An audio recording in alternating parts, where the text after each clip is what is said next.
فاقصص القصص لعلهم يتفكرون.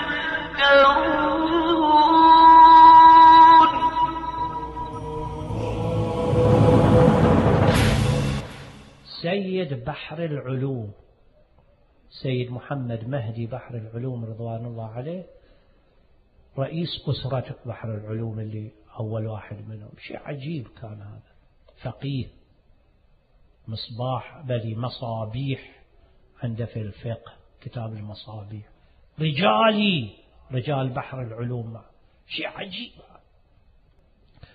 فالمقصود هذا بحر العلوم كان جاي إلى زيارة أبي عبد الله الحسين عليه السلام يوم عاشوراء، مشغول بالوضوء ليتهيأ لدخول الحرم الشريف. وإذا عز الطويريج اجى العزة،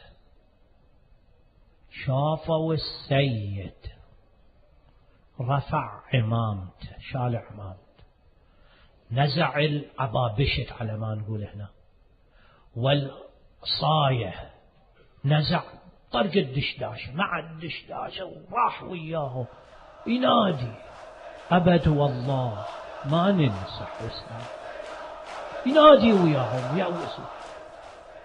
هذول الجماعة تعجبوا تلاميذه. من بعد ما بعد راح للحرم يجي قالوا له سيدنا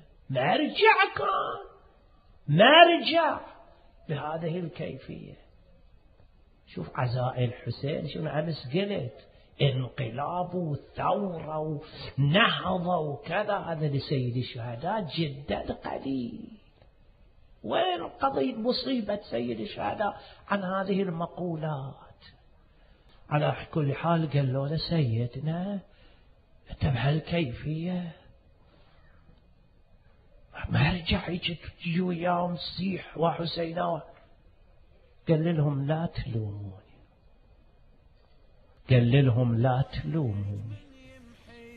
تلوموني، هذول من اجوا تدرون شفت من وياهم، رأيت ما لم تروا، رأيت مولاي الحج. يروي هذا الخبر عن بحر العلوم، المهدي بيه دمعته يجريها.